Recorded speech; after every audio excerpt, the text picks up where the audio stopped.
Hello बच्चों। तो आज हम देखने वाले हैं पीरियोडिक टेबल के बारे में। पीरियोडिक टेबल के सारे कॉन्सेप्ट्स को देखेंगे। अगर बात करें पीरियोडिक टेबल के तो बहुत सारे ट्रेंड्स होते हैं, उनको देखेंगे। तो चलिए शुरू करते हैं। आप सभी भी तैयार होंगे। चलिए, तो सबसे पहले बात करेंगे हम हिस्ट्री ऑफ पीरियोडिक टेबल के बारे में। पीरियोडिक टेबल का जो हिस्ट्री है बहुत ही शानदार है, क्योंकि उसमें हमारे पहले साइंटिस्ट भाई साहब आए थे, प्रोस्ट। उन्होंने कुछ अपना हाइपोथेसिस दिया था। हाइपोथेसिस कहने का मतलब है कि उन्होंने कुछ अपना थ्योरी दिया था, ठीक है। उन्होंने क्या कहा था कि सारे एलिमेंट हमारे हाइड्रोजन से मिलके बने होते हैं या फिर उसके आइसोटोप से मिलके बने होते हैं। जैसे कि एग्जांपल के तौर पे लिथियम जैसे है, उसका मास 7 होता है, एटॉमिक नंबर 3 होता है। तो उसे हम एक तरीके से हाइड्रोजन के फॉर्म में तोड़ तोड़ के दिखा सकते हैं, लेकिन ये गलत हो गया। कब गलत हो गया? सबसे पहले तो उनका क्या कहना था? उनका कहना था कि हमारा कोई भी एलिमेंट का एटॉमिक वेट होता है, उसे हम तोड़ तोड़ के हाइड्रोजन के एटम के इंटीग्रल मल्टीपल में ला सकते हैं। लेकिन अगर ऐसा हो सकता है तो ये तो बिल्कुल फ्रैक्शन में नहीं आना चाहिए, ये तो हमेशा इंटीजर में आना चाहिए। बट ये तो फ्रैक्शन में भी आता है, ऐसा देखा गया। इसका मतलब है कि ये हमारा एक बहुत बड़ा डिमेरिट एंड फेल्योर है। और हमारा जो एटॉमिक नंबर है, जैसे क्लोरीन का 35.5, स्ट्रोंटियम का 87.5, यानी कि ये सब हमारा फ्रैक्शन में आ रहा है इंटीजर में आने की जगह। इसका मतलब है कि ये थ्योरी हमारा गलत है, ये हमारा डिमेरिट सामने आया। उसके बाद से इस थ्योरी को हटा दिया गया। अगला थ्योरी आया हमारा लेवाइजर भाई साहब का। अब आपको बता दें कि लेवाइजर को हम लोग फादर ऑफ केमिस्ट्री भी बोलते हैं, ध्यान में रखना। उन्होंने बताया कि हम एलिमेंट को मेटल और नॉन मेटल के फॉर्म में अरेंज कर सकते हैं। मेटल क्या होता है? जिसमें हमारा इलेक्ट्रॉन को लूज करने का टेंडेंसी होता है। नॉन मेटल क्या होता है? जो इलेक्ट्रॉन को गेन करने का टेंडेंसी रखता है। मेटल क्या होता है? मेटल हमारा इलेक्ट्रोपॉजिटिव होता है, जैसे Na+, जिसमें से एक इलेक्ट्रॉन लूज हो गया, क्योंकि इलेक्ट्रोपॉजिटिव एलिमेंट ही ना इलेक्ट्रॉन को लूज कर सकता है। नॉन मेटल हमारा इलेक्ट्रॉन निगेटिव हो गया, जैसे Cl- हो गया, ठीक है ना, इलेक्ट्रॉन गेन कर लिया। ऐसे बहुत खुश रहे थे कि मेरा तो ये थ्योरी बहुत ज़्यादा पास हो रहा है, लग रहा है जैसे। लेकिन इनका भी फेल्योर सामने आ गया, क्योंकि केमिस्ट्री में हर चीज़ का फेल्योर तो सामने आएगा ही ना। क्योंकि लोग सब अगर मेरिट को देखते हैं तो डिमेरिट को भी देखते हैं। तो इनका डिमेरिट ये सामने आया कि हमारा जो ये मेटलॉइड का मतलब कुछ ऐसे कंपाउंड है इसमें मेटलॉइड जैसे भी कम स्ट्रक्चर दिख रहे हैं, यानी मेटलिक और नॉन मेटलिक दोनों टाइप के दिख रहे हैं उसमें। तो फिर हम इस तरीके से बोल सकते हैं कि ये हमारा थ्योरी लिमिटेशन हो गया, इस थ्योरी का डिमेरिट हो गया, फेल्योर हो गया। अब एक हमारे आए थे डोबेरेनर्स ट्राइड, यानी कि ये ट्राइड कहने का मतलब 3-3 एलिमेंट का ये सेट बनाते थे। और कहते क्या थे कि मिडिल एलिमेंट जो है अरिथमेटिक मीन है लास्ट 2 एलिमेंट का। जैसे कि एग्जांपल के तौर पे ले लीजिए ना, लिथियम है, सोडियम है, पोटासियम है। तो फिर लिथियम का यहाँ पे देखिएगा, लिथियम का 7 होता है एटॉमिक मास और पोटेशियम का 39 होता है एटॉमिक मास। तो बीच वाला सोडियम का जो मास होगा, यानी फर्स्ट पीरियड का, उसका होगा दोनों का मीन, तो यानी 23। ये तो भाई सही हो गया। उसके बाद फिर क्लोरीन ब्रोमीन आयोडीन में भी लगभग सही हो गया, ठीक है ना। तो इसमें डिमेरिट क्या हो गया कि कुछ चीज़ें हमारे इस डोबेरेनर्स ट्राइड को फॉलो नहीं करते थे। अब बात करें डोबेरेनर्स का, तो ये रसियन थे, ओके। नीचे आ, इसके कुछ चीज़ हैं जिस पर ये अप्लाई नहीं हुआ। तो आए हमारे न्यूलैंड भाई साहब, उन्होंने ऑक्टेव्स दिया, यानी कि हमारा ऑक्टेव्स में 8 मतलब सॉन्ग के फॉर्म में बन रहा है। यानी 8 के बाद इसका मतलब पीरियोडिक प्रॉपर्टी रिपीट होता है। लेकिन ये भी फर्स्ट 20 से 40 एलिमेंट के आसपास तक रहा, लेकिन ये भी फेलियर होने लग गया। इसमें उन्होंने दिया था एक तरीके से, इंग्लिश में दिया था डोरे मीसो सोलाटीडो, इस तरीके का। इसे हमने हिंदी में बना दिया है सारे गामा पाधा निसा, ओके। अब देखिए, जैसे कि उन्होंने कहा था कि लिथियम के बाद सोडियम का प्रॉपर्टी मैच करेगा, यानी बेरिलियम के साथ मैग्नीशियम का प्रॉपर्टी मैच करेगा। ये तो सही है, सही है, सही है। लेकिन इसका जो डिमेरिट है कि ये सिर्फ कैल्शियम तक ही वैलिड है। और उसके बाद फिर हमारा इनर्ट गैस के लिए भी फेल टाइप का हो रहा है ये, ठीक है ना। तो इसीलिए इनका भी थ्योरी एक तरीके से फेल हो गया, इसका हम यूज़ नहीं करते हैं। चलिए, अब आता है हमारा लूथर मेयर भाई साहब का कर्व। लूथर मेयर क्या किए थे ना कि एक कर्व बनाए थे। वो क्या कर्व बनाए थे? एटॉमिक वॉल्यूम का एटॉमिक वेट के साथ कर्व बनाए थे। यानी एटॉमिक वॉल्यूम के बारे में बताए थे कि वॉल्यूम क्या होता है? मास बाय डेंसिटी होता है, और डेंसिटी मास बाय वॉल्यूम होता है, इसलिए, ठीक है ना। Volume is equal to mass by density. तो इन्होंने क्या किया ना कि इसे वॉल्यूम ले लिया, वॉल्यूम और एटॉमिक वेट यानी कि मास का बना दिया यहाँ पे भाई साहब ने एक ग्राफ। और इसने उन्होंने ट्रेंड देखा। ट्रेंड के हिसाब से उन्होंने देखा कि जो ऊपर की तरफ यानी असेंडिंग ऑर्डर में जा रहा है, अर्थ मेटल बोलेंगे, अल्केलाइन अर्थ मेटल कहने का मतलब कि जो हमारे अर्थ में पाए जाते हैं, जैसे बेरिलियम, मैग्नीशियम, कैल्शियम, जो कि हमारे ग्रुप 2 के एलिमेंट होते हैं बेसिकली। और एक और चीज़ इन्होंने बताया कि जहाँ पे ये ग्राफ चढ़ेगा वहाँ पे हमारा हेलोजन होगा। ओके, अब देखिए, अब यहाँ पे मेटलॉइड और ट्रांजिशन मेटल जो था वो हमारे सबसे पीक पे होंगे, यानी कि मान के चलिए कि कुछ अगर हमारा ग्राफ ऐसा हो रहा है तो ऊपर की तरफ जो जाएगा वो हमारा होगा एक तरीके से हेलोजन, और फिर यहाँ पे जो होगा पीक पे, पीक यानी कि सबसे ऊपर वाले एरिया में, यहाँ वाले एरिया में, यहाँ पे होगा हमारा मेटलॉइड और ट्रांजिशन मेटल। लेकिन इसका भी कुछ डिमेरिट सामने आ गया था। डिमेरिट क्या आ गया था कि हमारा अलग अलग कर्व का अलग अलग प्रॉपर्टी होता है फिजिकल, यानी कि इसका कोई प्रैक्टिकल यूज नहीं है, यानी कि एक तरीके से ये फेल्योर की तरफ जा रहा था। इसका मतलब हम एक तरीके से आकलन नहीं कर पा रहे थे किस तरीके से ये होता है, या फिर बोले तो बहुत सारे एलिमेंट पे ये लागू नहीं हो रहा था। अब देखिए यहाँ पे मेंडलीव्स आए, मेंडलीव्स ने आके पीरियोडिक टेबल दे दिया। उस समय 63 एलिमेंट नोन था। उन्होंने सभी एलिमेंट को 7 हॉरिजेंटल एंड 8 वर्टिकल कॉलम में अरेंज कर दिया, ठीक है, और इस तरीके से उन्होंने नाम दे दिया। और फिर उन्होंने सब ग्रुप में डिवाइड कर दिया, यानी कि बोले तो 7, यानी कि हमारा 7 रॉ है और वर्टिकल कॉलम है, और उसमें सब ग्रुप ए भी है, उसी में हमारे एलिमेंट को अरेंज कर रहे थे अपने हिसाब से। लेकिन इनका भी ज़्यादा दिन तक चला नहीं, क्योंकि हमारा जो मॉडर्न पीरियोडिक टेबल है, हम अभी से क्या बोलते हैं, इसे हम वापस से नहीं देखना चाहिए, क्योंकि इसका हमारा सिलेबस से थोड़ा सा हट गया है। ओके, हम चलते हैं सीधा मॉडर्न पीरियोडिक टेबल पे।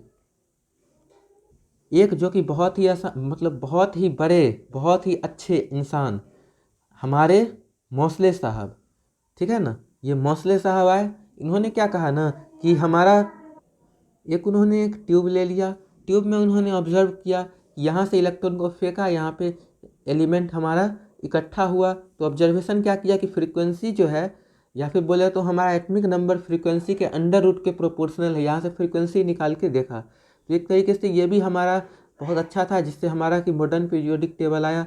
मॉडर्न पीरियोडिक टेबल में हमने फिजिकल और केमिकल प्रॉपर्टीज़ के बारे में देखा। फिजिकल केमिकल प्रॉपर्टीज़ कहने का मतलब कि हमने वहाँ पे एटॉमिक नंबर, एटॉमिक मास, अलग अलग तरीके से रेडियस का ट्रेंड हो गया, आयोनाइजेशन इंथैल्पी का ट्रेंड हो गया, जो कि हम आगे देखेंगे। तो चलिए देखते हैं। एक तरीके से ये रहा हमारा लॉन्ग फॉर्म पीरियोडिक टेबल, जिसमें हमारा 18 वर्टिकल कॉलम आते हैं, कॉलम 1 से कॉलम 18 तक। ये रहा हमारा पहला, दूसरा, ये सब एस ब्लॉक का हो गया। फिर ये देखिए ये सब पी ब्लॉक का हो गया, पी ब्लॉक का भी हो गया। और ये रहा हमारा डी ब्लॉक का, और नीचे की तरफ हमारा एफ ब्लॉक का आता है, जिसमें लेंथेनॉइड और एक्टिनॉइड सीरीज आता है। लेंथेनॉइड सीरीज कहने का मतलब 57 से 71 तक, इस तरीके से। ओके, जिसमें 14 एलिमेंट्स आते हैं। अगर हम बात करें introduction of modern periodic table, तो उसमें पहला आता है एस ब्लॉक। एस ब्लॉक में हमारा इनर्ट सेल हमारा कंप्लीट होता था। उसमें हमारा एक तरीके से आउटर सेल में एक इलेक्ट्रॉन होता है, जैसे कि लिथियम की बात करें तो एस में एक मतलब ऑर्बिटल खाली है, ठीक है ना। सोडियम की बात करें तो सोडियम में भी एक ऑर्बिटल खाली है। पोटासियम की बात करें तो पोटासियम में भी इस तरीके से। तो यहाँ पे सारे चीज़ का प्रॉपर्टी हमारा सेम हो रहा था पीरियोडिक टेबल के हिसाब से। अब इसी तरीके से हमने पी ब्लॉक का नाम दे दिया, जिसके लास्ट में पी आता है। इसी तरह हमने लास्ट में जिसके डी आता है उसे हमने डी ब्लॉक के अंदर रख दिया, और ये बहुत सारा मॉडर्न पीरियोडिक टेबल से मैच भी कर रहा था प्रॉपर्टी। अब एफ ब्लॉक की बात करें तो जिसके लास्ट में एफ आता है, ठीक है ना। तो इस तरीके से अब हम बात करते हैं, बहुत सारी चीज़ की बात करेंगे। अब आपको समझना है कुछ टर्म की बात करेंगे हम यहाँ पे। इस तरीके से बोले तो जैसे कि हमारा पहला टर्म होता है नॉर्मल और मेन और रिप्रेजेंटेटिव एलिमेंट। कहने का क्या मतलब है कि इनर्ट सेल हमारा कंप्लीट होगा, आउटर सेल इनकम्प्लीट होगा, ठीक है ना। जैसे एग्जांपल लेके मैं आपको बताता हूँ, inert cell complete, outer cell incomplete होने का मतलब जैसे कि हमारा सोडियम है, तो ये सब क्या है, नॉर्मल और मेन रिप्रेजेंटेटिव एलिमेंट्स हैं। एस ब्लॉक पी ब्लॉक दोनों में आ सकता है, इनर्ट गैस नहीं आएगा, यानी कि बस इनर्ट गैस को छोड़कर। दूसरा क्या होता है हमारा एलिमेंट, जिसका मतलब हम लोग रिप्रेजेंटेटिव प्रॉपर्टी कह सकते हैं ग्रुप और फैमिली के हिसाब से। जैसे कि थर्ड पीरियड है, तो थर्ड पीरियड में हमारा एक तरीके से बोले तो हमारा इनर्ट एलिमेंट को छोड़ करके होगा। कहने का मतलब ये है कि हम यहाँ पे थर्ड पीरियड अगर लेते हैं तो थर्ड पीरियड में हमारा सोडियम से लेके क्लोरीन तक तो होगा, लेकिन इनर्ट गैस नहीं होगा। अब अगला सवाल एक आता है कि why second period are not consider as typical element. Second period को हम टाइपिकल एलिमेंट मतलब क्यों नहीं लेते हैं, यानी उसमें भी तो हमारा एक तरीके से लास्ट में हमारा नियॉन होता है, ठीक है ना, क्योंकि इसका साइज स्मॉल है, डी ऑर्बिटल की कमी होती है। थर्ड पीरियड से डी ऑर्बिटल शुरू होता है।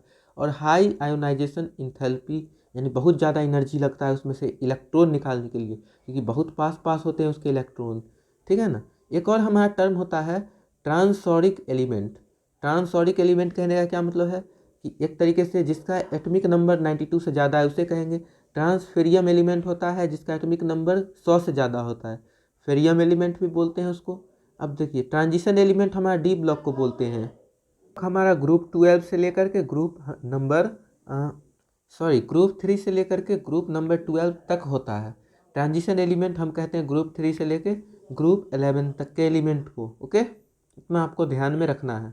आगे जिस चीज़ की हम बात करने वाले हैं वो है एफ ब्लॉक। एफ ब्लॉक में हमारा आता है लेंथेनॉइड एसिटिनॉइड, जिसमें हमारा एफ ब्लॉक हमारा इनर ट्रांजिशन एलिमेंट भी कहते हैं। इसीलिए कहते हैं क्योंकि ये ट्रांजिशन एलिमेंट के अंदर पाए जाते हैं। कहने का क्या मतलब है, इसमें जो है डी ब्लॉक के अंदर होता है। अब देखिए बेसिकली यहाँ पे हमारा जो ये 4f ग्रुप होता है, या फिर बोले तो हमारा पीरियड 6 और पीरियड 7 के अंदर हमारा एफ ब्लॉक पाए जाते हैं। जैसे 58 से 71 तक लेंथेनॉइड सीरीज, 90 से 103 तक एक्सिटिनॉइड सीरीज। ओके, अब देखिए अब बात करते हैं हम लोग डायगोनल रिलेशनशिप की। डायगोनल रिलेशनशिप है एलिमेंट्स में, कहने का ये मतलब है वो हमारा थर्ड पीरियड के एलिमेंट से डायगोनल रिलेशन रखेगा। जैसे कि हमारा लिथियम है तो लिथियम हमारा मैग्नीशियम से और बेरिलियम एल्युमिनियम से, बोरोन सिलिकॉन से एक डायगोनल रिलेशनशिप रखेगा। यानी कि डायगोनल रिलेशनशिप होने का क्या मतलब है कि इसका मतलब प्रॉपर्टीज सेम होगा, जैसे same ionization potential, same ionic potential, जिसे हम फाई से डिनोट करते हैं। आयोनिक पोटेंशियल होता क्या है, चार्ज अपॉन साइज, यानी कि मैग्नीशियम का जितना चार्ज होगा और मैग्नीशियम का जितना मास होगा साइज होगा। ओके, इस तरीके से देखिए अलग अलग पीरियड के अलग अलग सबसेल के बारे में देखेंगे। फर्स्ट पीरियड में हमारा 1s होता है, सेकेंड पीरियड में 2s2p, थ्री पीरियड में 3s3p, फोर्थ पीरियड में 4s 4p 3d, fifth period में 5s 5p 4d, sixth period में 6s 6p 6, सेवेंथ पीरियड में हमारा 7s 7p 6d और 5f। ओके, अगर मैक्सिमम इलेक्ट्रॉन की बात की जाए तो फर्स्ट में 2 8 8 18 18 32 32। ओके, क्वेश्चन आ रहा है हमारे सामने maximum number of electron in fourth period. Fourth period कहने का बेसिकली मतलब ये है कि हमारा फोर्थ पीरियड कहने का मतलब पीरियोडिक टेबल में आप इमेजिन कीजिएगा 4 स्टेप नीचे हॉरिजेंटल से। तो यहाँ पे हमारा क्या आएगा, सबसे पहले 4s आएगा, फिर 4p आएगा, 4d आएगा, चलता है आपको पता होगा। पीरियोडिक टेबल अगर आपने देखा होगा कभी तो 4s यानी कि s में हमारा 1 होगा, p में हमारा 3 होगा और d में 5 होगा। आपने देखा है ना ऑर्बिटल कुछ इस तरीके से होता है हमारा। यहाँ पे हम कर लेते हैं 1 2 3 4 5, 5 मतलब p ऑर्बिटल में 5, फिर इस तरीके से हम लोग बनाते हैं। देख लेते हैं फोर्थ सेल में हमारा क्या होता है, 4s होता है, 4p होता है, 4d होता है, 4f होता है, ठीक है ना। तो मैक्सिमम नंबर ऑफ इलेक्ट्रॉन निकाल लेंगे। अब s में हमारा 1 मतलब 1 ऑर्बिटल होता है, फिर p में 3, d में 5, f में 7। क्योंकि हमारा एक ऑर्बिटल में 2 इलेक्ट्रॉन होता है तो हम इसे 2 से मल्टीप्लाई कर देंगे, सिंपली आंसर हमारा आ जाएगा। चलिए तो आपको करवाते हैं IUPAC नोमेनक्लेचर करवाते हैं अलग अलग कंपाउंड के, जो कि हमारे 100 से ऊपर होते हैं उनका कुछ स्पेशल ही नोमेनक्लेचर होता है। 0 को हम लोग बोलते हैं नील, 1 को अन, 2 को बाई, 3 को ट्राई, 4 को क्वाड, 5 को पेंट, 6 को हेक्स, 7 को हेप्ट, 8 को ऑक्ट, 9 को इन। ओके, अब जैसे कि मैं आपको एग्जांपल लेके समझाता हूँ। 101 है, 1 को हम लोग क्या बोलते थे, अन बोलते थे, और फिर 0 को हम लोग क्या बोलते थे, नील बोलते थे, और 1 को फिर अन बोलते थे, लास्ट में अम लग जाएगा तो अनिलियम। 112 को क्या बोलेंगे, 1 को अन, फिर 2 को बाई, अन बाइयम, इस तरीके से। 117 में 1 को बोलते हैं अन, फिर 7 को हेप्ट यम। ओके, 104 में भी उसी तरीके से अन नील, 0 को नील, और फिर 4 को क्वाड यम। ओके, अब बात करेंगे हम जेड इफेक्टिव की। जेड इफेक्टिव आखिर होता क्या है, बहुत इंपॉर्टेंट टॉपिक है, इसे आपको ध्यान से समझना है। इफेक्टिव न्यूक्लियर चार्ज होता है बेसिकली, इलेक्ट्रॉन है वो हमारे न्यूक्लियस को पकड़ के रखेगा, बिल्कुल भी नहीं छोड़ेगा, ठीक है ना। फोर्स ऑफ अट्रैक्शन जो हमारा होता है, यानी प्लस चार्ज क्या करता है ना कि अट्रैक्ट करने की कोशिश करता है, यहाँ पे मैंने लिख भी दिया है न्यूक्लियस का चार्ज, प्रोटॉन एंड न्यूक्लियर, हमारा न्यूक्लियस में क्या होता है, प्रोटॉन एंड न्यूट्रॉन होता है, उसे हम न्यूक्लियर चार्ज भी बोलते हैं एक तरीके से। अब देखिए इफेक्टिव हमारा क्या होगा, एक तरीके से हम देखें, अगर हम आपको बताते हैं, यहाँ पे मान लीजिए कि एक सेल है और इसमें अगर हमारा बीच में प्लस पाया जाता है एक तरीके से, कहाँ मतलब बीच में कहीं, तो फिर हमारा यहाँ से मान लीजिए कि इलेक्ट्रॉन अगर यहाँ पे रिवॉल्व कर रहा है तो इस दोनों के बीच क्या लग रहा होगा, क्योंकि हमारा चार्ज डिफरेंट है तो डिफरेंट चार्ज होने के कारण दोनों अट्रैक्टिव फोर्स लग रहा होगा, न्यूक्लियर इसको खींच रहा होगा इलेक्ट्रॉन को अंदर की तरफ, है ना। और हमारा रिपल्सिव फोर्स किसके किसके बीच लग रहा होगा, यहाँ पे इलेक्ट्रॉन घूम रहा है, यहाँ इलेक्ट्रॉन घूम रहा है, इस दोनों के बीच, या फिर हमारा न्यूक्लियस है इसमें प्लस प्लस है, इसके बीच रिपल्सन लग रहा होगा। तो हमारा नेट फोर्स क्या होता है, attraction minus repulsion, force net attraction बराबर क्या होगा, अट्रैक्शन माइनस रिपल्सन होगा। इसको आपको ध्यान में रखना है, बहुत ही सिंपल सा चीज़ है। डेफिनेशन की तो आपको हम बता दें कि यहाँ पे जो डेफिनेशन यूज होता है कि net force experience by nucleus, कितना मतलब न्यूक्लियस नेट फोर्स एक्सपीरियंस कर सकता है, कितना उसके ऊपर हम लोग नेट फोर्स दे सकते हैं, कितना हमारा आउटर मोस्ट इलेक्ट्रॉन जो है उसको मतलब हम लोग अंदर की तरफ खींच सकते हैं, उसी को हम बोलते हैं जेड इफेक्टिव, ठीक है ना। अब ये हमारा वैलिड किसके लिए होता है, सिंगल इलेक्ट्रॉन सिस्टम के लिए। जैसे कि हाइड्रोजन हो गया, तो हाइड्रोजन में हमारा एक ही बाहर में इलेक्ट्रॉन का ऑर्बिटल होता है, तो उसमें ये घूम रहा है, हीलियम हो गया, लिथियम हो गया, इसके लिए वैलिड होता है। अगला बात करते हैं जेड इफेक्टिव की, तो यहाँ पे एक फार्मूला आपको बहुत ध्यान में होना चाहिए। जेड इफेक्टिव क्या होता है, जेड माइनस सिग्मा, जिसमें हमारा जेड क्या है, हमारा यहाँ पे एटॉमिक मतलब मास है, और सिग्मा क्या है हमारा क्या है, एटॉमिक नंबर है, और सिग्मा यहाँ पे स्लेटर्स कांस्टेंट, जो कि अलग अलग मतलब एलिमेंट के लिए अलग अलग जो भी कंपाउंड होगा उसके लिए अलग अलग वैरी करेगा। तो हमें निकालना है कुछ शिल्डिंग इफेक्ट और स्क्रीनिंग इफेक्ट की बात करते हैं पहले। शिल्डिंग इफेक्ट होता है ये, और शील्ड मतलब तो आप समझ ही सकते हैं कि एक तरीके से पकड़ लेना, इलेक्ट्रॉन को जकड़ लेना। तो इलेक्ट्रॉन को जो इनर्ट इलेक्ट्रॉन को बाहर की तरफ, यानी कि बाहर की तरफ से इलेक्ट्रॉन को क्या किया जा रहा है, जकड़ा जा रहा है, शील्ड किया जा रहा है, स्क्रीन किया जा रहा है। तो शील्ड इलेक्ट्रॉन की तरह हमारा काम कौन सा करता है, इनर्ट इलेक्ट्रॉन। इनर्ट कहने का मतलब मान लीजिए कि कोई हमारा, एक तरीके से एग्जांपल देता हूँ, ये रहा हमारा, और फिर इसमें हमारा न्यूक्लियस है और हमारा ये आउटर मोस्ट सेल है, ओके। तो यहाँ पे क्या हो रहा है कि यहाँ से मानिए इलेक्ट्रॉन यहाँ है, तो यहाँ पे मतलब आपको मैं बता दूँ कि यहाँ पे जो इलेक्ट्रॉन घूम रहा है इस पर हमारा जो फोर्स ऑफ अट्रैक्शन लग रहा है थोड़ा ज़्यादा लग रहा है, लेकिन क्योंकि यहाँ पे ये शील्ड कर रहा है, ये पूरा ऑर्बिटल इसको शील्ड कर रहा है, पकड़ रहा है, मतलब कि इसके कारण से हमारा यहाँ पे दूर पे जो इलेक्ट्रॉन है इस पर मतलब हमारा कम फोर्स लगेगा, इनकी ये बाहर के इलेक्ट्रॉन को कम खींचेगा। और अगर हमारा ऑर्बिटल इन्फिनिटी तक चला जाए तो हमारा ये जो शील्डिंग इफेक्ट है वो जीरो होने लगेगा। यही कारण है कि एस में हमारा एक तरीके से बोले तो सबसे ज़्यादा शील्डिंग इफेक्ट होता है, क्योंकि हमारा बहुत ही छोटा होता है। पी में हमारा थोड़ा सा उससे कम, डी में हमारा सबसे पुअर शील्डिंग होता है, एफ की बात करें तो उसमें तो शील्डिंग नहीं के बराबर होता है बोले तो। अब देखिए कुछ ऑर्बिटल के फोटो देख लीजिए। एस ऑर्बिटल हमारा क्या होता है, स्फेरिकल शेप का होता है।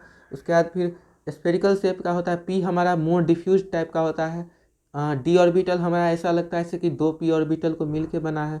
और एफ ऑर्बिटल हमारा बहुत ही कॉम्प्लिकेटेड होता है। हम आपको बता दें डी ऑर्बिटल हमारा कुछ इस तरीके का दिखता है, ऐसे ऐसे ऐसे ऐसे ऐसे ऐसे, मतलब अलग अलग प्लेन में, तीनों प्लेन में बनता है, जो कि थोड़ा सा कॉम्प्लिकेटेड होता है। आपने शायद इसको एटॉमिक स्ट्रक्चर में पढ़ा होगा। अगर हम बात करें यहाँ पे कंपैरिजन ऑफ जेड इफेक्ट की, तो जेड इफेक्ट जो है हमारा इन्वर्सली प्रोपोर्शनल होता है एन के। अब यहाँ पे आप पूछेंगे कि सर यहाँ पे एन क्या है, ये बता दीजिए।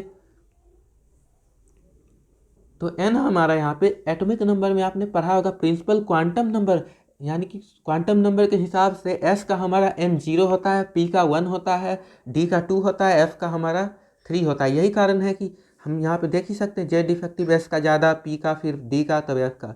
यानी कि एक तरीके से हमने इसे वही बात को अलग अलग तरीके से बताया।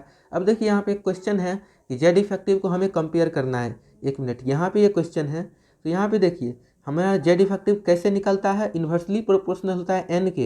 एन कहने का मतलब है कि एस पी डी एफ में हमारा जेड इफेक्टिव मिनिमम किसके लिए होता है, एफ के लिए होता है। ये रहा हमारा ट्रेंड। तो देखिए सबसे पहले हम लेंगे 1s को, फिर 2p, 3d, 4s, 4p, 5d, 5f, 6d, यानी कि पहले 1s को पहले हम लोग लेंगे, फिर p को, तब d को, तब f को। देखिए f लास्ट में। और हमको ये भी ध्यान में रखना है यहाँ पे जो 4s है और 4p है। आपको मैं बता दूं यहाँ पे, जैसे कि 4s है और 4p है, तो आप पूछेंगे कि इसमें से किसका जेट इफेक्टिव ज़्यादा होगा, तो इसे हम कैसे पता लगाएं? क्योंकि s का मैंने आपको अभी बता ही दिया कि s का ज़्यादा होता है, तो 4s का ही ज़्यादा होगा बेसिकली। उसके बाद 4d होगा, फिर 5d, 5f, 6f, इस तरीके से चलता जाएगा। ओके, अब jet effective in period and group की बात करते हैं। अगर हम पीरियड में इधर से इधर जा रहे हैं, लेफ्ट से राइट की तरफ जा रहे हैं, तो हमारा जेड इफेक्टिव इंक्रीज होगा। क्यों इंक्रीज होगा? एटॉमिक नंबर हमारा इंक्रीज हो रहा है, हमारा मास घट रहा है, रेडियस घट रहा है, रेडियस, मास तो बढ़ रहा है, रेडियस घट रहा है, तो हमारा नेट जो है रेडियस घटने के कारण जेड इफेक्टिव हमारा रेडियस के भी इन्वर्सली प्रोपोर्शनल होता है, तो हमारा जेड इफेक्टिव बढ़ रहा है। अगर हम ऊपर से नीचे जाने की बात करें तो हमारा रेडियस बढ़ रहा है, जेड इफेक्टिव घट रहा है। ठीक है ना? लेकिन हम यहाँ पे एक तरीके से ऊपर से नीचे जाएंगे तो हम इसे कांस्टेंट मान लेते हैं, लगभग लगभग घट रहा है, थोड़ा सा घट रहा है, साइज के बढ़ने के कारण, और न्यूक्लियस के साइज भी बढ़ते हैं, तो जेट इफेक्टिव ऑलमोस्ट बोलेंगे सिमिलर लग रहा है। ओके, चलिए अब हम बात करते हैं एटॉमिक रेडियस के बारे में। तो एटॉमिक रेडियस की अगर हम बात करें, एटॉमिक रेडियस क्या होता है? बेसिकली हमारा न्यूक्लियस और आउटर मोस्ट सेल के बीच का जो डिस्टेंस होता है, ये यहाँ से लेके यहाँ तक का जो डिस्टेंस है एक तरीके से, तो उसी डिस्टेंस को हम रेडियस बोलते हैं। तो हमारा रेडियस का ट्रेंड क्या चल रहा है? तो जब हम पीरियोडिक टेबल में, आप जानते हैं, इधर से इधर जाते हैं, लेफ्ट टू राइट, तो लेफ्ट टू राइट जाने पर हमारा जेड इफेक्टिव बढ़ने के कारण रेडियस हमारा घट जाता है, रेडियस हमारा क्या होता है? घट जाता है। और अगर हम ऊपर से नीचे जाएँ तो हमारा रेडियस बढ़ जाता है, क्योंकि हमारा एक तरीके से बोले तो ऑर्बिटल बढ़ जाता है। अब एटॉमिक रेडियस भी हमारे 4 तरीके के होते हैं: कोवैलेंट रेडियस, वैन डर वाल radius, metallic radius, ionic radius. अगर हम कोवैलेंट रेडियस की बात करें तो हमारा यहाँ पे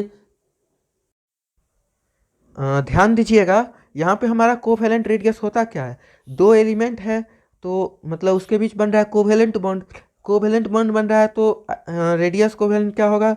डिस्टेंस बाई 2, यानी दोनों के बीच का रेडियस मान लीजिए 2r है, तो उसका मतलब बॉन्ड का रेडियस क्या होगा? r होगा। ओके, डिस्टेंस बाई 2 होगा।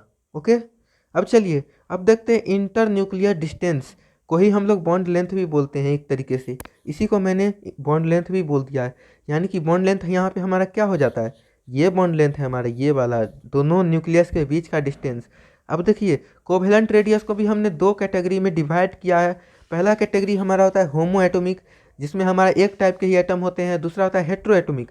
होमो एटॉमिक हो गया, ऐसे हाइड्रोजन का दो मॉलिक्यूल है, क्लोरीन, नाइट्रोजन। हेट्रो में हमारा HCl, HBr अलग अलग एलिमेंट को जोड़ करके कंपाउंड बनाया गया है। तो इसके हम कोवैलेंट रेडियस की बात करें तो अगर हमारा होमो है तो होमो के लिए तो हम सिंपली कोवैलेंट को d/2 बोल देंगे, और अगर हमारा हेट्रो है तो हेट्रो के लिए हम क्या बोलेंगे? RA प्लस RB बोलेंगे, यानी दोनों के रेडियस का सम बोलेंगे। अगर हम लोग बात करें डिस्टेंस की तो RA plus RB minus 0.09 into electronegativity of A minus electronegativity of B बोलेंगे, नेट। इसीलिए बोलेंगे क्योंकि इसे हमने शूमेकर और स्टीवेंसन इक्वेशन बोल दिया है। अब देखिए क्यों बोलते हैं, हम आपको कारण बताते हैं। क्योंकि दो है यहाँ पे HCl और HBr, तो H और Cl के बॉन्ड के कारण इस पे प्लस चार्ज होता है, इस पे माइनस चार्ज होता है, दोनों पे अट्रैक्शन हो रहा होगा ना। तो नेट यहाँ पे इलेक्ट्रोनिगेटिविटी की बात करें तो क्लोरीन का ज़्यादा होता है, हाइड्रोजन का थोड़ा इलेक्ट्रोनिगेटिविटी कम होता है। तो ये दोनों के बीच का जो ट्रेंड है कि इलेक्ट्रॉन को खींचने का जो मतलब प्रॉपर्टी है वो अलग अलग होगा। तो आपको याद क्या रखना है?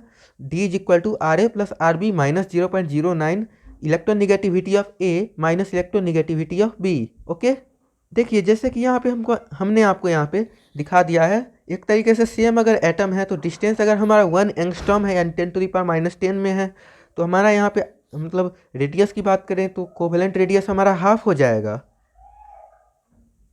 हमारा यहाँ पे एग्जांपल लिया गया है distance between carbon and halogen, ठीक है ना, x लिया गया है, यानी कोई मान लीजिए x है तो RC plus RX minus 0.09 electronegativity of C minus electronegativity of x। तो आपको करना क्या है कि आपको क्वेश्चन में रेडियस के बारे में दे देगा, मान लीजिए इस दोनों का रेडियस इतना इतना है, इलेक्ट्रोनिगेटिविटी आपको खुद पता है, आप यहाँ से निकाल सकते हैं डिस्टेंस। ओके, हर वे में ही हमारा डबल ट्रिपल बॉन्ड का भी रेडियस निकलता है। कार्बन कार्बन सिंगल बॉन्ड के बीच का रेडियस 1.54 एंगस्ट्रॉम होता है, तो रेडियस की बात करें कोवैलेंट रेडियस हमारा हाफ हो जाता है। अगर हम बात करें डबल बॉन्ड की तो इसका हमारा रेडियस होता है 1.34, तो इसका कोवैलेंट रेडियस हाफ हो जाता है। ट्रिपल बॉन्ड की बात करें तो रेडियस हमारा और घट जाता है। क्यों घट जाता है? अब आपको यहाँ पे ऑब्जर्व कर रहे होंगे कि सिंगल बॉन्ड का रेडियस ज़्यादा है, डबल बॉन्ड का थोड़ा सा कम है, ट्रिपल बॉन्ड का और थोड़ा सा कम है। इसके पीछे कारण ये है कि हमारा जो ट्रिपल बॉन्ड है इसमें हमारा दोनों एलिमेंट को खींचने का कोशिश कर रहा है, तो तीनों पास पास आ जाएंगे थोड़ा सा, यही कारण है। अब देखिए वैन डर वाल रेडियस क्या होता है। वैन डर वाल रेडियस एक तरीके से half of the internuclear distance between two bonded neighbour atom होता है। आपको मैं समझाता हूँ कि इसको हम किस तरीके से समझ सकते हैं। जैसे हमारा यहाँ पे मान लीजिए कि Cl2 है, तो Cl2 के बीच में हमारा कोवेलेंट तो होगा नहीं, क्योंकि Cl2 है और Cl2 है। Cl के बीच कोवेलेंट हो सकता है, लेकिन Cl2 के बीच नहीं हो सकता है। तो हम यहाँ पे क्या करेंगे ना कि इस दो नॉन पोलर मॉलिक्यूल के लिए डिस्टेंस अगर हमें निकालना है, तो वैन डर वाल डिस्टेंस क्या होता है, दोनों के बीच का इंटरन्यूक्लियर डिस्टेंस /2, वही बात है। और फिर देखिए इस तरीके से हम निकाल सकते हैं। इनर्ट गैस के लिए वैन डर वाल रेडियस हमारा प्रेफर्ड होता है, नहीं तो हम यहाँ पे यूज नहीं करेंगे। ओके, चलिए मेटेलिक रेडियस की बात करें तो मेटेलिक रेडियस हमारा सॉलिड स्टेट में होता है। इसका हमारा डिलीट ही हो चुका है सिलेबस से, लेकिन देखिए दो हमारा मान लीजिए कि कोई एक तरीके से बताता हूँ आपको। दो मान लीजिए कि सॉलिड है, फिर यहाँ पे तीसरा सॉलिड है, यानी कि एक एलिमेंट है, मतलब एलिमेंट है जिसका हमारा न्यूक्लियस यहाँ पे है। एक तरीके से मैं आपको बताता हूँ, यहाँ पे है, यहाँ पे, यहाँ पे। ओके, अब आपको कहेगा यहाँ पे मेटेलिक रेडियस निकालने के लिए, तो मेटेलिक रेडियस इसका डिस्टेंस/2 होता है। डिस्टेंस हमारा क्या होता है, इस दोनों के बीच का डिस्टेंस होता है, ठीक है ना। इसको हम हाफ कर देंगे, यानी 2r है तो r हो जाएगा, इस तरीके से half the distance between them. क्योंकि यहाँ पे और ये जो एरिया है आपको मैं बता दूँ, इसे हम वॉइड बोलते हैं। वॉइड करने का मतलब है कि जो जगह खाली है इंटरस्टेशियल स्पेस में। ओके, हम बात करें कुछ एलिमेंट के लिए, तो कोवेलेंट रेडियस हमारा छोटा होता है मेटेलिक रेडियस से। सबसे बड़ा रेडियस हमारा वैन डर वाल होता है, ठीक है ना। तो वैन डर वाल हमारा मेटेलिक रेडियस से भी बड़ा होता है, और सबसे छोटा अगर रेडियस की बात करें तो कोवेलेंट रेडियस होता है, ठीक है ना। तो आपको याद कर रखना है, मेटेलिक रेडियस बीच में आता है, सबसे बड़ा हमारा वैन डर वाल रेडियस होता है। और कोवेलेंट रेडियस क्योंकि हमारा दो एलिमेंट बोले तो अंदर की तरफ होता है, आपको मैंने अभी आपको दिखाया हुआ था, आपने ऑब्जर्व किया होगा, इस तरीके से कोवेलेंट होता है। मेटेलिक हमारा एक तरीके से ऐसे होता है, और वैन डर वाल हमारा दूर दूर पे होता है। आप ऐसे करके देख सकते हैं। ओके, अगर हम बात करें साइज की, अब वेरिएशन ऑफ पीरियोडिक टेबल की बात कर रहे हैं, यानी लास्ट ही आपका इंपॉर्टेंट है। अगर हम बात करें तो जेड इफेक्ट की बात करें, तो जेड इफेक्ट हमारा लेफ़्ट टू राइट, यानी कि हम अगर इस तरफ से इस तरफ जा रहे हैं, इस तरफ से इस तरफ, तो हमारा लेफ़्ट टू राइट जाने पे हमारा जेड इफेक्ट क्या हो रहा है, बढ़ रहा है। क्यों बढ़ रहा है, क्योंकि साइज घट रहा है, अभी मैंने आपको बताया था। अगर हम बात करें ग्रुप में, तो टॉप से बॉटम जाने पे हमारा इफेक्ट लगभग सेम ही रहेगा। ओके, अब देखिए यहाँ पे हाइड्रोजन और हीलियम की अगर हम बात करें, तो हाइड्रोजन में हमारा कोवेलेंट रेडियस होता है। क्यों होता है भाई साहब, क्योंकि यहाँ पे हाइड्रोजन हमारा कोवेलेंट बॉन्ड बनाता है, लेकिन हीलियम हमारा इनर्ट गैस है। और अभी मैंने आपको समझाया था कि वैन डर वाल रेडियस हमारा इनर्ट गैस के बीच ही हो सकता है। अगर हम बात करते हैं पीरियड 2 की, तो पीरियड 2 में हमारे एलिमेंट आते हैं lithium, beryllium, boron, carbon, nitrogen, oxygen, fluorine, neon. तो इसमें हमारा अगर बात करें वैन डर वाल रेडियस की, तो नियोन का रेडियस सबसे ज़्यादा होता है। लिथियम का आप ट्रेंड को देख ही सकते हैं, ट्रेंड से आपको सारा चीज़ पता लग ही रहा होगा। या फिर बोलूँ तो आपको मैंने अभी ट्रेंड जो बताया वही आपको अप्लाई करते रहना है, ये तो बस एक एग्जाम्पल है। ओके, एक चीज़ आप यहाँ पे ऑब्जर्व कीजिएगा, जब हम पीरियड 3 में जाते हैं, तो हमारा सोडियम से लेकर के आर्गन तक हमारा एलिमेंट होता है, जो कि एक तरीके से एलिमेंट है। तो इसमें हमारा जो बात करें यहाँ पे रेडियस की, तो रेडियस हमारा सबसे ज़्यादा होता है सोडियम का, फिर होता है मैग्नीशियम का, फिर एल्युमिनियम का, फिर सिलिकॉन का, फास्फोरस का, क्लोरीन का। लेकिन यहाँ पे आर्गन का उसके बाद होना चाहिए, लेकिन आर्गन का रेडियस यहाँ पे सबसे ज़्यादा बड़ा हो रहा है, क्योंकि यहाँ पे जेड इफेक्ट थोड़ा सा डोमिनेट नहीं कर पा रहा है बोले तो। इस एक्सेप्शन को आपको याद रखना है। एस ब्लॉक में हमारा कोई एक्सेप्शन नहीं है, ग्रुप 1 ग्रुप 2 में कोई एक्सेप्शन नहीं है। अगर हम बात करें पी ब्लॉक की, तो पी ब्लॉक में हमारा जो एक्सेप्शन होता है ग्रुप 13 में होता है। तो ग्रुप 13 को आपको देख लेना है, बाकी सब में एक्सेप्शन नहीं होता है। तो आपको मैं बता दूं ग्रुप 13 के एक्सेप्शन क्या होते हैं। तो beryllium, aluminium, gallium, indium, thorium हमारा ये ग्रुप 13 का एलिमेंट है। उसमें अगर हम बात करें रेडियस की, तो बेरिलियम का सबसे छोटा होता है, उससे बड़ा होता है गैलियम का, यानी कि यहाँ पे एल्युमिनियम और गैलियम में हमारा गैलियम का बड़ा होता है एल्युमिनियम से, डी कंट्रैक्शन के कारण, ट्रांजिशन कंट्रैक्शन भी बोल सकते हैं। उसके बाद फिर हमारा इंडियम और थेलियम में इंडियम का इस तरीके से ज़्यादा होता है टेलियम से, यहाँ पे एफ कंट्रैक्शन होता है, ठीक है ना। यहाँ पे देखना है आपको, यहाँ पे बहुत बड़ा लफड़ा हो रहा है यहाँ पे। ओके, अब आप सोच रहे होंगे कि डी कॉन्ट्रैक्शन आखिर होता क्या है। ट्रांजिशन कॉन्ट्रैक्शन भी इसको हम लोग बोलते हैं। अब जैसे कि मैं आपको बता दूं कि गैलियम हमारा 3D का है, तो 3D का होने के कारण इस पर पुअर सील्डिंग होगा, क्योंकि बाहर की तरफ डी ऑर्बिटल भी है। ठीक है ना, तो ज़्यादा ऑर्बिटल होने के कारण सील्डिंग थोड़ा पुअर होगा, जेड इफेक्टिव ज़्यादा होगा, और फिर साइज थोड़ा कम होगा, इस तरीके से। हाँ, आपको मैंने यहाँ पे एफ एफ कॉन्ट्रैक्शन तो बता ही दिया, लेंथेनॉइड कॉन्ट्रैक्शन, जिसमें गैलियम का साइज हमारा एल्यूमिनियम से छोटा होता था एक तरीके से, और थोरियम का साइज इंडियम से लगभग बराबर होता था। आपको मैंने हिंदी में लिख के समझा दिया है, आपको सारा चीज़ समझ में आ जाएगा। ये रहा हमारा एलिमेंट, आप यहाँ पे देख लीजिए। क्यों होता है कारण मैं आपको बताता हूँ। क्योंकि यहाँ पे देखिए, जब हमारा इलेक्ट्रॉन एफ सब सेल में पहुँच जाता है, एफ सेल सब सेल में पहुँचना बहुत बड़ी बात है, क्योंकि वहाँ पे बहुत पुअर सील्डिंग होता है, यानी कि पकड़ के नहीं रख सकता है। सील्डिंग मतलब क्या होता है, पकड़ के रखना ऑर्बिटल को, भागने नहीं देना, बड़ा नहीं होने देना, साइज उस ऑर्बिटल का सेम रहने देना। तो यहाँ पे क्या हो रहा है ना कि पुअर सील्डिंग होने के कारण साइज यहाँ पे रिड्यूस हो रहा है, यानी कि घट रहा है। ठीक है, तो अगर इतना चीज़ याद नहीं रखना है ट्रेंड, तो आप याद रख सकते हैं इंडियम और थैलियम का लगभग साइज एक ही होता है, इंडियम और थैलियम का, याद रखना है। ओके, अब हम बात करते हैं डी ब्लॉक में। तो डी ब्लॉक में हमारा आता है लेंथेनॉइड कंट्रैक्शन और एसिटिनॉइड कंट्रैक्शन। तो हम लेंथेनॉइड कंट्रैक्शन अक्सर देखते हैं, एसिटिनॉइड कंट्रैक्शन हमारे सिलेबस के बाहर का चीज़ है। तो हमें जो देखना है, डी ब्लॉक में हमारा जो एलिमेंट आता है उसे एक बार आप नज़र दौड़ा के देख लीजिए। तो यहाँ पे फिफ्थ पीरियड और सिक्स्थ पीरियड का जो साइज होता है लगभग सेम होता है लेंथेनॉइड कॉन्ट्रैक्शन के कारण। आप भी जानते हैं कि सिक्स्थ पीरियड मतलब फिफ्थ पीरियड में हमारा लेंथेनॉइड आ जाता है, तो वहाँ से मतलब हमारा कॉन्ट्रैक्शन शुरू होने लग जाता है। अब देखिए ग्रुप 3 की बात करें, तो ग्रुप 3 जो है हमारा यहाँ पे बहुत ही भयंकर सा ग्रुप है डी ब्लॉक का। हाँ, क्योंकि हमारा जो ये ग्रुप होता है उसमें हम ऊपर से अगर नीचे जाए तो हमें एलिमेंट उतने याद नहीं रहते हैं। तो अगर हम बात करें फोर्थ पीरियड की, तो उसे हम 3D सीरीज बोलते हैं। फिफ्थ पीरियड की बात करें तो 4D सीरीज बोलते हैं। सिक्स पीरियड की बात करें तो 5D सीरीज बोलते हैं। ये टर्मिनोलॉजी आपको डी ब्लॉक के लिए पता होना चाहिए। अगर हम साइज की बात करें तो बोरोन, कार्बन, अल्युमिनियम, सिलिकॉन में अगर हम बात करें तो आप भी जानते हैं कि लेफ्ट टू राइट जाने पे हमारा क्या होता है, साइज हमारा घटने लगता है, ऊपर से नीचे जाने पे साइज बढ़ने लगता है। तो आप साइज तो कंपेयर कर ही लेंगे। अब हम बात करते हैं आयोनिक रेडियस की। खूब बोल रहे हैं ना, तो ये देखिएगा, ये बहुत ही इंपॉर्टेंट है। आयोनिक रेडियस में हमारा रिमूवल ऑफ इलेक्ट्रॉन होता है, किसमें से, कैटायन में से, जिसमें पॉजिटिव चार्ज होते हैं। एडिशन ऑफ इलेक्ट्रॉन होता है किसमें, जिसमें एनायन होता है, इसमें नेगेटिव चार्ज होते हैं। अगर जैसे एग्जांपल के लिए सोडियम है, तो सोडियम में हमारा एक इलेक्ट्रॉन जुड़ गया, और ये मतलब एक तरीके से बोले तो Na+ में हम एक इलेक्ट्रॉन को जोड़ दिए, यानी कि हम इसे क्या कर दिए, नोबल बना दिए। हाँ, यहाँ पे जोड़ना मेरे हिसाब से सही नहीं है। तो हम बोल सकते हैं कि सोडियम में क्या किया है हमने, एक इलेक्ट्रॉन को निकाल दिया है, 11 था तो उसमें से एक इलेक्ट्रॉन को निकाल दिया, और फिर यहाँ पे एक तरीके से ये आयोनाइज हो गया, तो इसमें आयन बन गया। तो अगर हम बात करें साइज की, तो साइज ऑफ कैटायन हमारा साइज ऑफ न्यूट्रल से ज़्यादा नहीं होता है। साइज ऑफ कैटायन क्या होता है, छोटा होता है न्यूट्रल के साइज से।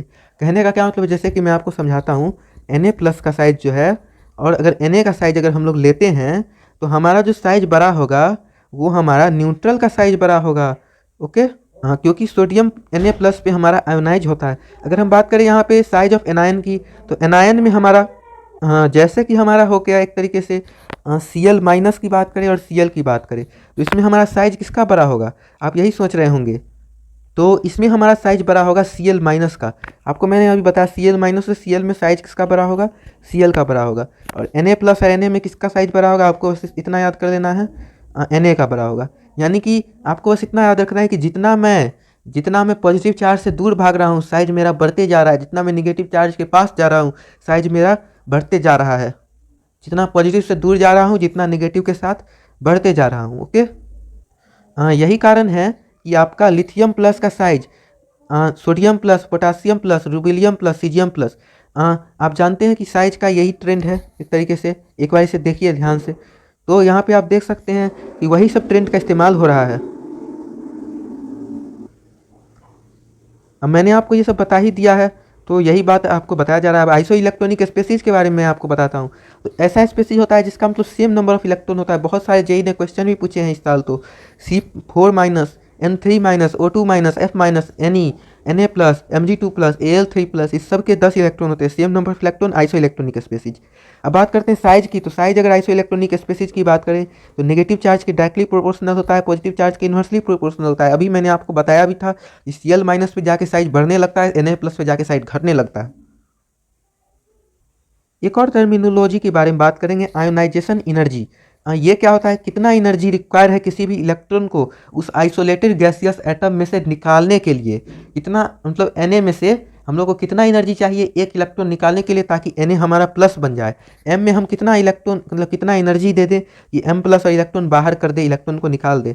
तो सबसे पहले प्रोसेस की बात करते हैं। तो क्योंकि हम यहाँ पे एनर्जी को दे रहे हैं तो हमारा यहाँ पे पॉजिटिव होगा, H डेल्टा H हमारा यहाँ पे पॉजिटिव होगा, इंथैल्पी हम यहाँ पे दे रहे हैं। तो अगर हमारा डेल्टा H पॉजिटिव होगा, इंथैल्पी दे रहे हैं, तो प्रोसेस हमारा इंडोथर्मिक होगा ना कि एक्सोथर्मिक। एक और चीज़ आपको जिसको ध्यान में रखना है, आयोनाइजेशन इंथैल्पी जो होता है हमारा ऑक्सीडेशन इन स्टेट के डायरेक्टली प्रोपोर्शनल होता है, ठीक है ना। तो ionisation enthalpy of 3 greater than 2 greater than 1, यहाँ पे देखिए क्योंकि यहाँ पे M3 प्लस का ज़्यादा ऑक्सीडेशन हो रहा है तो ज़्यादा यहाँ पे आयोनाइजेशन एनर्जी होगा। यानी कि एक तरीके से बोल सकते हैं जितना यहाँ पे प्लस चार्ज बढ़ रहा है उतना मुझे यहाँ पे आयोनाइजेशन ज़्यादा लगाना पड़ रहा है, जितना यहाँ पे निगेटिव चार्ज घट रहा है उतना हमें ज़्यादा लगाना पड़ रहा है। इस तरीके से आप बोल सकते हैं, अलग अलग ट्रेंड है लेकिन आपको रिलेट करना है। बात करें यहाँ पे आयोनाइजेशन एंथैल्पी की, तो ये हमारा जेड इफेक्ट से डायरेक्टली प्रोपोर्शनल होता है, क्योंकि जितना जेड इफेक्ट होगा, जितना पकड़ने का कोशिश करेगा उतना उसमें मतलब पॉजिटिव चार्ज होल्ड होगा, क्योंकि पॉजिटिव चार्ज हमारा न्यूक्लियस में होता है और जितना हमारा साइज ज़्यादा होगा उतना होल्ड करने में दिक्कत होगा, इसलिए इन्वर्सली प्रोपोर्शनल होता है। अब मैंने आपको बता ही दिया SPDF में S का ज़्यादा होगा क्योंकि यहाँ पे साइज छोटा है, P का थोड़ा बड़ा है, D का थोड़ा और बड़ा है, F का थोड़ा और बड़ा है। चलिए, हाँ मैंने आपको यहाँ पे ट्रेंड के बारे में भी बता ही दिया, लेफ्ट टू राइट जाते हैं तो साइज घटता है, आयोनाइजेशन एनर्जी हमें ज़्यादा लगाना पड़ता है, साइज घटता है तो बढ़ जाता है, एक तरीके से ताकत हमें ज़्यादा लगाना पड़ता है इलेक्ट्रॉन को निकालने के लिए। दूसरा होता है हमारा हम टॉप से बॉटम जाते हैं तो हमारा साइज बढ़ता है, एनर्जी हमें कम लगाना पड़ता है क्योंकि जेड इफेक्ट ही लगभग घट जाता है एक तरीके से, और हमारा एक तरीके से ऑर्बिटल बढ़ जाता है। हमने अभी देखा एक्सेप्शन ऑफ बोरॉन फैमिली, तो उसमें हमारा क्या आता है, यहाँ पे हमने दिखा दिया। पहले कार्बन फैमिली की अगर हम बात करें तो कार्बन फैमिली में कार्बन सिलिकॉन जर्मेनियम क्या था, हमारा लीड टीन आता है, लेकिन टिन लीड हो गया यानी उल्टा हो गया। यहाँ पे अब हम सोचेंगे लॉजिक से, नाइट्रोजन और ऑक्सीजन का अगर हमें पूछ देगा आयोनाइजेशन इंथैल्पी तो हम क्या करेंगे, कैसे निकालेंगे। हम यहाँ पे क्या करते हैं ना, हम यहाँ पे जुगाड़ क्या लगाते हैं, ऑक्सीजन का हम यहाँ पे लिख लेते हैं कॉन्फ़िगरेशन, नाइट्रोजन का लिख लेते हैं कॉन्फ़िगरेशन। तो यहाँ पे ऑब्जर्व करने की कोशिश करते हैं, तो ऑब्जर्व करने पे हमें पता चलता है कि ऑक्सीजन के पास हमारा P ब्लॉक में मतलब बोले तो P के ज़्यादा एलिमेंट हैं और नाइट्रोजन के पास हमारे P के कम एलिमेंट हैं, और यही कारण है यहाँ पे हमारा P ऑर्बिटल का इन्वॉल्वमेंट थोड़ा सा ज़्यादा हो रहा है, तो हमारा नाइट्रोजन का थोड़ा ज़्यादा होगा ऑक्सीजन से। वहीं अगर हम बात करें ऑक्सीजन और नाइट्रोजन की सेकेंड आयोनाइजेशन इंथैल्पी की, तो वहाँ पे उल्टा हो जाएगा ये ट्रेंड, ठीक है ना। चलिए फटाफट से बात करते हैं इलेक्ट्रॉन गेन इंथैल्पी के बारे में, कितना एनर्जी लगेगा किसी इलेक्ट्रॉन को गेन करने के लिए, और अगर हम इलेक्ट्रॉन को गेन करें तो प्रोसेस तो हमारा एक्सोथर्मिक ही होगा, है ना। एक तरीके से हमें हीट देना पड़ेगा, यहाँ से हीट रिलीज होगा तभी तो हीट अंदर से बॉडी देगा और रिलीज करेगा ताकि ये प्रोसेस एक्सोथर्मिक हो जाए, इलेक्ट्रॉन हमारा उसमें आ जाए, ठीक है ना। कितना मतलब एनर्जी लगेगा इलेक्ट्रॉन को आइसोलेटेड एटम में, गैसियस एटम में ऐड करने के लिए। अगर हम ट्रेंड की बात करें तो जितना हम एनर्जी देंगे यानी डेल्टा H प्लस यहाँ से निकलेगा उतना यानी कि जेड इफेक्ट होना चाहिए, यानी कि अगर जितना ज़्यादा पकड़ के रखेगा उतना अंदर से एनर्जी को बाहर के लिए निकालना पड़ेगा, डेल्टा H को निकालना पड़ेगा, कितना एनर्जी रिलीज करना पड़ेगा। तो बीच से अगर हमारा जेड इफेक्ट ज़्यादा है तो ज़्यादा एनर्जी रिलीज करना पड़ेगा, इन्वर्सली प्रोपोर्शनल टू साइज। कहने का मतलब कि अगर हमारा बड़ा हो गया है साइज तो हमें बहुत कम ताकत लगेगा एनर्जी रिलीज करने में, लेकिन अगर होल्ड करके रखा है छोटा साइज में तो हमारा यहाँ पे एनर्जी थोड़ा सा ज़्यादा रिलीज करना पड़ेगा। ओके, हाँ एक और चीज़ जो आपको ध्यान में रखना चाहिए, ये है हमारा ग्रुप नंबर थर्ड पीरियड में हमारा ज़्यादा इलेक्ट्रॉन एफिनिटी होगा सेकंड पीरियड से, ठीक है ना।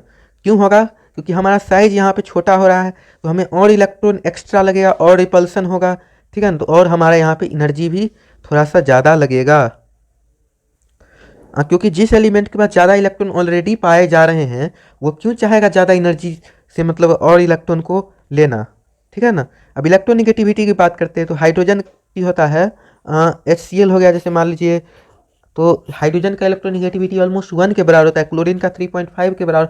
यानी कि आपको समझना क्या है कि ट्रेंड तो आपने समझ ही लिया कि इलेक्ट्रोनिगेटिविटी का, तो इलेक्ट्रोनिगेटिविटी होता है हमारा जेड इफेक्ट के डायरेक्टली प्रोपोर्शनल, यानी जितना हमारा अंदर से पकड़ के रखेगा उतना हमारा इलेक्ट्रॉन को भी पकड़ के रखेगा, ठीक है ना, उतना हमारा निगेटिव चार्ज पकड़ा रहेगा, और उतना अगर निगेटिव चार्ज पकड़ के रखेगा तो उतना हमारे पास इलेक्ट्रॉन होंगे, उतने इलेक्ट्रॉन होंगे तो हम वहाँ से कर सकते हैं उसे इलेक्ट्रोनिगेटिविटी, उतना वो इलेक्ट्रॉन दूसरे एलिमेंट को दे सकता है।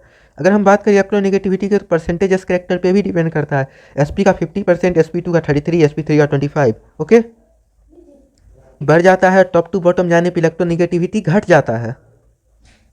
एक और चीज़ का बात करते हैं, लेफ्ट से राइट जाने पर, जी हाँ, लेफ्ट से अगर हम राइट जाते हैं इस तरीके से तो हमारा एसिडिक नेचर बढ़ रहा है, ठीक है ना, लेकिन हमारा टॉप टू बॉटम जाने पे एसिडिक नेचर हमारा घट रहा है, बेसिक नेचर बढ़ रहा है। जहाँ एसिडिक नेचर बढ़ेगा बेसिक नेचर घटेगा। तो लेफ्ट से राइट जाते हैं तो हमारा एसिडिक नेचर बढ़ता है, याद रखना है। टॉप से बॉटम जाते हैं तो हमारा एसिडिक नेचर घटता है और बेसिक नेचर बढ़ता है। ओके, तो मिलेंगे आपसे नेक्स्ट वीडियो में। बहुत अच्छे से समझाया है, बहुत बोले तो अच्छा चैप्टर है ये समझाने के लिए, और आपको इस वर्ड्स को ध्यान से समझना है क्योंकि मैंने यहाँ पे बहुत ही अच्छे से तोड़ तोड़ के बताने की कोशिश की है। Okay, thank you.